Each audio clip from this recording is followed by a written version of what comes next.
देवी सर्वभूतेषु शक्तिरूपेण संस्थिता नमस्तस्यै नमस्तस्यै नमस्तस्यै नमो नमः। मैं गीता रानी, मेरे YouTube चैनल धार्मिक सोच में आपका स्वागत है। आइए आज हम श्रावण मास में रखे जाने वाले मंगला गौरी व्रत के बारे में जानते हैं। पुरानी कथा के अनुसार एक समय की बात है, एक शहर में धर्मपाल नाम का एक व्यापारी रहता था। उसकी पत्नी काफ़ी खूबसूरत थी और उसके पास काफ़ी संपत्ति थी, लेकिन उनके कोई संतान नहीं होने के कारण वे काफ़ी दुखी रहा करते थे। ईश्वर की कृपा से उनको एक पुत्र की प्राप्ति हुई, लेकिन वह अल्पायु था। उसे यह श्राप मिला था कि 16 वर्ष की उम्र में उसे सांप के काटने से उसकी मौत हो जाएगी। संयोग से उसकी शादी 16 वर्ष से पहले ही एक युवती से हुई, जिसकी माता मंगला गौरी व्रत किया करती थी। परिणाम स्वरूप उसने अपनी पुत्री के लिए एक ऐसे सुखी जीवन का आशीर्वाद प्राप्त किया था, जिसके कारण वह कभी विधवा ना हो। अतः अपनी माता के इसी व्रत के प्रताप से धर्मपाल की बहू को अखंड सौभाग्य की प्राप्ति हुई। इस वजह से धर्मपाल के पुत्र ने 100 साल की लंबी आयु प्राप्त की। तभी से ही मंगला गौरी व्रत की शुरुआत मानी गई है।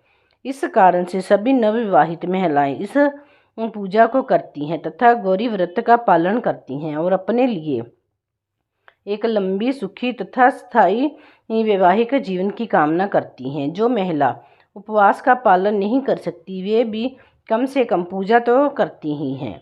इस कथा को सुनने के बाद विवाहित महिला अपनी सास तथा ननद को 16 लड्डू देती है। इसके बाद वे यही प्रसाद ब्राह्मण को भी देती है। इसी विधि को पूरा करने के बाद व्रती 16 बाती वाले दिए से देवी की आरती करती हैं। व्रत के दूसरे दिन बुधवार को देवी मंगला गौरी की प्रतिमा को नदी या पोखर में विसर्जित कर दी जाती है। अंत में माँ गौरी के सामने हाथ जोड़कर अपने समस्त अपराधों के लिए एवं पूजा में हुई भूल चूक के लिए क्षमा मांगना चाहिए। इस व्रत और पूजा को परिवार की खुशी के लिए लगातार 5 वर्षों तक किया जाता है। अतः शास्त्रों के अनुसार यह मंगला गौरी व्रत नियमों के अनुसार करने से प्रत्येक मनुष्य के वैवाहिक जीवन सुख में बढ़ोतरी होकर पुत्र पुत्र आदि भी अपना जीवन सुखपूर्वक गुजारते हैं। ऐसी इस व्रत की महिमा है।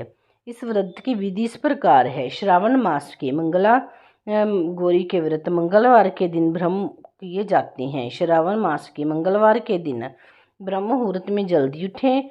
नित्य कर्मों से निवृत्त होकर साफ सुथरे धुले हुए अथवा नए वस्त्र धारण कर व्रत करें। माँ मंगला गौरी का एक चित्र अथवा प्रतिमा लें, फिर निम्न मंत्र के साथ व्रत करने का संकल्प लें।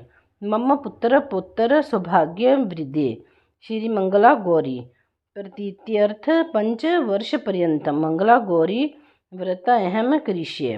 अर्थात मैं अपने पति पुत्र पुत्रों उनकी सौभाग्य वृद्धि एवं मंगला गौरी की कृपा प्राप्ति के लिए इस व्रत को करने का संकल्प लेती हूँ। तत्पश्चात मंगला गौरी के चित्र या प्रतिमा को एक चौकी पर सफ़ेद या फिर लाल वस्त्र बिछाकर स्थापित किया जाता है। प्रतिमा के सामने एक घी का दीपक आटे का बनाया हुआ जलाएं। दीपक ऐसा हो जिसमें 16 बत्तियां लगाई जा सके। माता के पूजन के पश्चात उनको सभी वस्तुएं 16 की संख्या में होनी चाहिए। 16 मालाएं, 16 लौंग, सुपारी, इलायची, फल, पान, लड्डू, सुहाग की सामग्री, 16 चूड़ियाँ तथा मिठाई अर्पण करें।